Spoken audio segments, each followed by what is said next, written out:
Assalamu alaikum wa rahmatullah. Welcome here. This is your host, Taka, and we're going to continue on our series, Prophetic Chronicles, where we discuss the lives of the prophets from Adam alayhi salam to Muhammad sallallahu alayhi wasallam. So we've covered a great number of prophets, all the way from the very beginning, from the time before there was even any idolatry or shirk amongst the children of Adam, to the various stories or events where idolatry crept into the lives of the children of Adam. Messengers were sent to them, they didn't listen, and they were eventually destroyed in various different ways.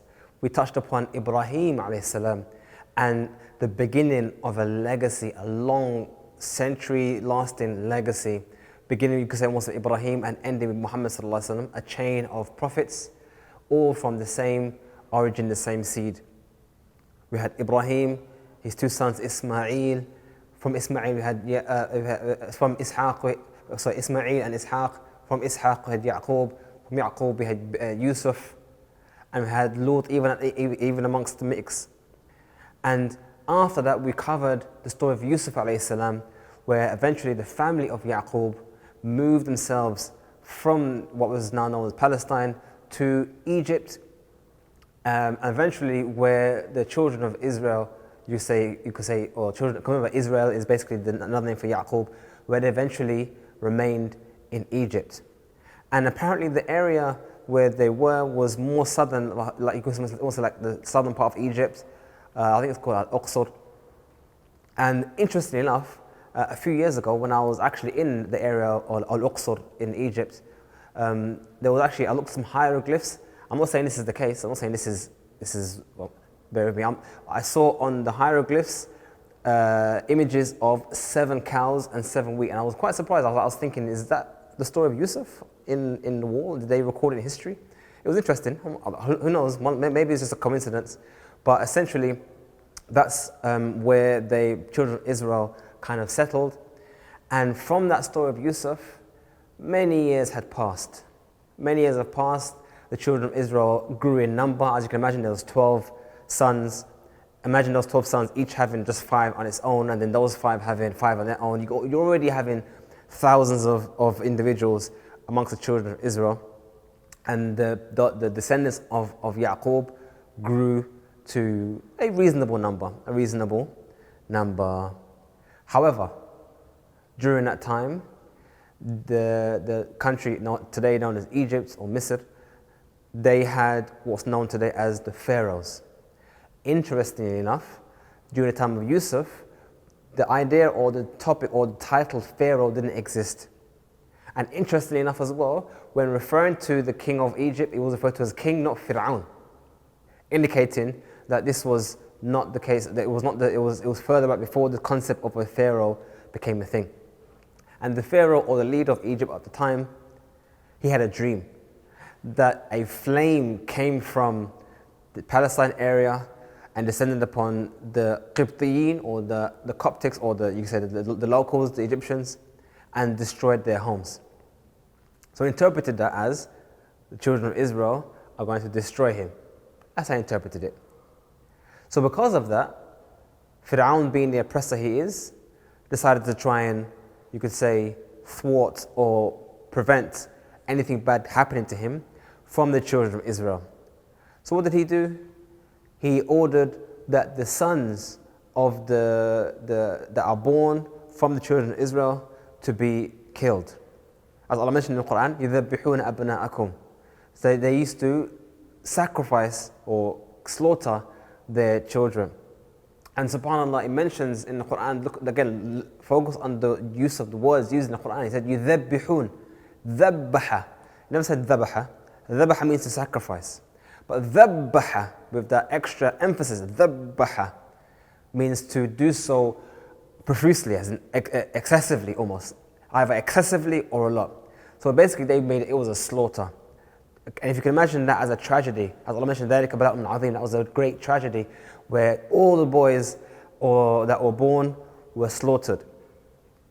But obviously as that was happening, Allah inspired the mother of Musa to do a certain action. Now when we say inspired, she wasn't a Nabi, she wasn't a prophet, she didn't receive revelation. but it was inspiration. It was an idea given to her by Allah, much like how Allah refers to how the bee is inspired to do what the bee does. So she was inspired to do what? Place Musa in a basket and place that basket in the river. Now, it's not necessarily clear if the actual intent was just to place it in a basket and hopefully be put somewhere else and then just go somewhere else. Or maybe she was actually intended it to eventually go into the palace of Pharaoh. Wallahu a'lam. But we do know that she instructed Musa's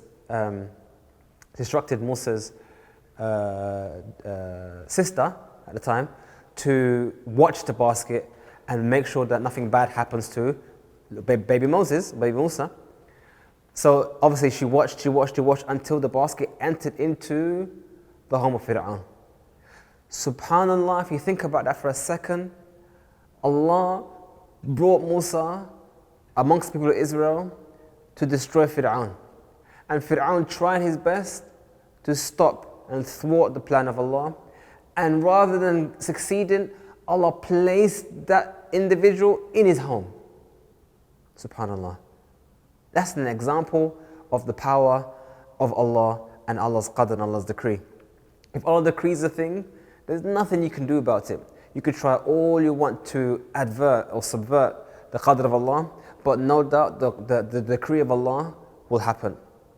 So it went into the basket, went into the home of Fir'aun, and at the time, apparently his wife was unable to have children. So when this baby in a basket came into her home, I mean, that's literally a blessing from Allah, isn't it? So why would you not take on a child? Every woman wants to have a child, and she's unable to have one on her own, and literally a child comes to her in a basket. So no doubt she's not gonna let go of this opportunity. She's gonna keep this child, and that's exactly what she done. So she kept the child, and she wants to keep Musa for herself and adopt the child for herself. But Allah decreed that Musa not accept the milk of anyone else. So Musa was crying, and no matter which servant they brought, and no doubt being a king, they have servants. No matter which servant they brought, Musa wouldn't latch on. He wouldn't take the milk from anyone else. But it was said to them, we know of someone who will be able to help in this regards. And this is interesting, because when Allah inspired Musa's mum to put Musa in the basket, it was also inspired to her that he'll be returned to her. So when there's unable to find someone to breastfeed Musa, and it was brought to their attention that there might be someone, because they sent out people to find someone who can come and breastfeed his child, because the child is crying. If the baby doesn't drink soon, something bad might happen to the baby. And eventually it got to Musa's mum. She was brought forward, and subhanAllah, Allah opened up Musa to latch on, and that was the rejoining of Musa to his mother. And obviously she recognized her own son, she knew his own son, and therefore because he wouldn't take from anyone else, she became now the nanny of Musa. And obviously Fir'aun had no idea what was going on. He had no idea that this woman was actually his mother. He had no idea this child was from the children of Israel. All he knows is that his wife said, this child is mine. You've done what you need to do. I'm not arguing with you, that's what you do. But this one is my one. And subhanAllah, Allah joined the two back together again, and Musa was able to be, or Musa's mother was able to now be rejoined with her son. So Allah allowed her, to, we could say, cool her anxiety and allow her to be reunited with her own seed. So after that, obviously you can imagine Musa was being raised in the house of Fir'aun, raised as a prince. So we can imagine here that he's receiving the best education, the best training, the best everything, because he is a prince. And no doubt we can expect, or we know even, that Musa was made known to him his heritage. No doubt in private, as he's growing up, with this woman as his nanny, she's going to say to him, by the way, I'm really your mum. By the way, this happened. By the way. So no doubt he knew exactly who she was and knew who his family was. And it was said, in the historical context, it was said that the Egyptians, complained so much about what Fir'aun was doing because they were killing all these children. And obviously, we know that everyone knows what Fir'aun is trying to do, but that does have an effect on society. They need workers, they need, they built the pyramids, they need these people. So they complained, and that year of slaughtering the children came to an end. Hence where Harun came from. Harun was the brother of Musa, and he was born after that event. So the Musa was born during the event of the slaughter, but that slaughtering came to an end, and obviously when it stopped, Harun was born. So that's how he knew who his brother was. Anyway, Allah informs us in the Quran that at some point Musa was in a city and he came across two individuals in a fight. One of them was an Egyptian guard oppressing one of the children of Israel. So Musa came in to intervene, to prevent and save his brethren, because he knows who he is, he knows who his people are. He knows about Tawheed, he knows about Allah, he knows his heritage. So he came to defend his people. But Musa, being strong, like I said, he's a prince. Know that he receives the best food, the best training, the best exercise, the best everything. So accidentally, in his attempt to stop this oppression, he hit the guy with such power and force that he ended up killing him by accident. So obviously this is terrible. This is not what Musa intended. He didn't want to kill anyone. It was an accident. Hence why immediately Allah mentions to us that Musa made dua to his Lord for forgiveness for what has happened. This dua is important because it teaches us and educates us that Musa was fully aware who Allah was and was a righteous individual and a pious individual. He knew the sin of murder and he asked Allah for forgiveness. But no doubt, no one's going to understand, what just happened. It's not like today where we have CCTV that can come and save you. So he kind of kept it to himself. Both him and an individual kept it to themselves. So the next day, or the next time, he heard more commotion. And when he heard the commotion, he saw that it was the same guy again, in another commotion with another guard. So then Musa's now rebuking him. What's wrong with you, man? What's going on? Why are you always in fitna, in commotion? And then, subhanAllah, look what that guy said to him, or look what that guy said publicly. Are you going to kill me like they killed the other guy yesterday? Look how ungrateful that individual was. He exposed Musa, someone who came to help him out, but now that became clear that he was one that was in the wrong, he now exposed Musa for what he did. So because of that, it became known who was the one who killed the guy. Maybe not known definitively, but at least the doubt was thrown that Musa was the one who was behind it. So it came to Musa the knowledge that so-and-so, they're coming for you to kill you for the crime that you had done. And Musa had to flee. So Musa fled. Now think about this for a second. You were grown up in royalty. You were grown up in a house of Fir'aun. And due to that, now you have to flee like a criminal. You've lost everything. That's one of the trials and tribulations that Musa had to deal with. From the beginnings of the trials and tribulations Musa had to deal with. And why did he have to deal with that? Because of this, one of his brethren, when I say brethren, one of the children of Israel who, you could say, spilled the beans.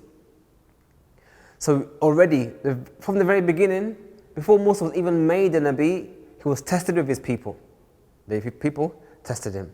Anyway, Musa fled back to the place of the town, the same place as Midian, and when he got there, he found, near that area, he found two women who were herding their sheep, but they were near like a water vessel, but they were waiting. And he asked them, what's going on? Why are you waiting here? And they said, well, we're not very strong. So we're waiting for the people to come and lift the lid off of this well so we can get water and feed our cattle. So Musa obviously being a kind person he is, he said, no, don't worry, I'll help you. So he helped lift off the thing, and they were able to feed their cattle with water, and they noticed from him trustworthiness. The stranger, they don't know who they are, they don't know who he is, but he's helped them and he hasn't abused them, he hasn't harmed them. So because of that, they told their father, "Oh, father has met this guy, he helped us out, he's trustworthy." And his father said, "Okay, in that case, let me give him a task." So he said to Musa, "How about this? I'm an old man, Shaykhun Kabir, I'm an old person, I can't do the hard work. And my daughters, they do the best they can, but they're not as strong as a man. Why don't you work for me for 8 years and then allow you to marry one of my daughters?" SubhanAllah, look how the affairs change. And this is a good example of how one should never, ever, ever lose the hope in Allah, or lose trust in Allah. He was born and raised in blessing, born and raised as royalty. And in almost overnight, he lost it all. Outcast, kicked out of the town. And then after that, almost instantly, Allah blesses him with not only those who can take him in and give him shelter, but also he even gets a wife. SubhanAllah. Allah gifted him with a wife. And this is one of the blessings that, again, you can see how one should never, ever, ever give up on the mercies of Allah and the blessings of Allah, and always have trust in Allah that no matter what happens, Allah has your best interest at heart if you remain true to Islam. You follow the commands of Allah, abstain from the sins, and remain persistent and patient in the worship of Allah. Just like Ayub was patient with all the trials and tribulations, just like Musa was patient and didn't give up in the blessings of Allah. Rather return to Allah in repentance. All the Anbiya, all the prophets of Allah, all of them had the same exact attributes. The attributes of patience, forbearingness, trust in Allah, and love for the religion of Al-Islam. So Musa fulfilled the task according to what he's been instructed, and on top of that, it was even honorable enough to give an extra 2 years, so he completed 10 years rather than 8. So we will continue the story of Musa in our next episode. Hopefully you enjoyed this episode. Assalamu alaikum wa rahmatullahi wa barakatuhu.